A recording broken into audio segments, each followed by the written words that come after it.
sección. Un fuerte aplauso para Javier.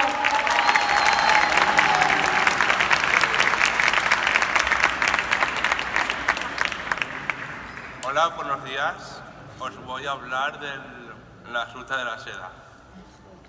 Estamos en Valencia visitando la lonja y todo lo que tiene que ver con la seda en Valencia.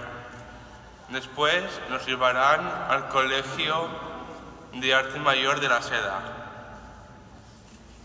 Nos han explicado que la seda se descubrió en China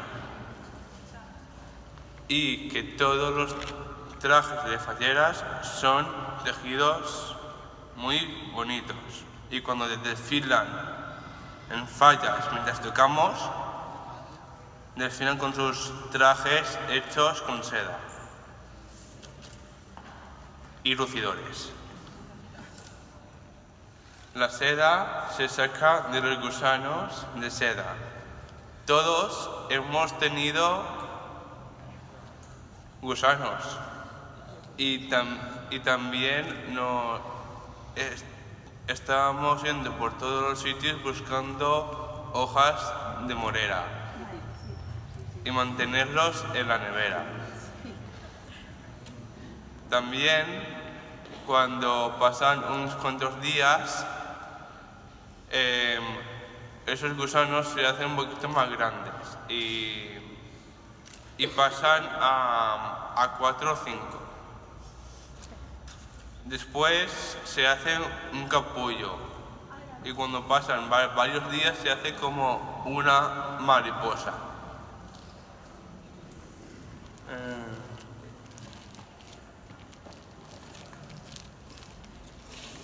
Las mariposas ponen huevos muy pequeños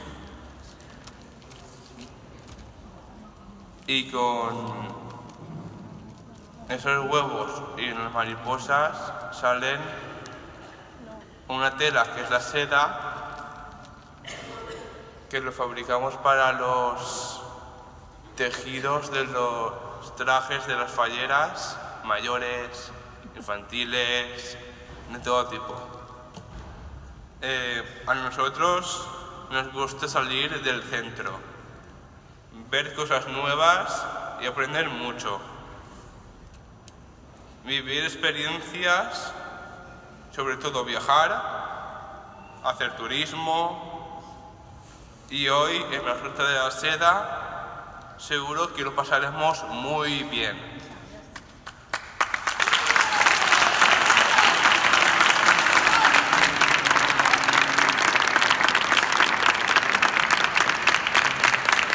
Un super aplauso a Javier, que ho ha fet fenomenal.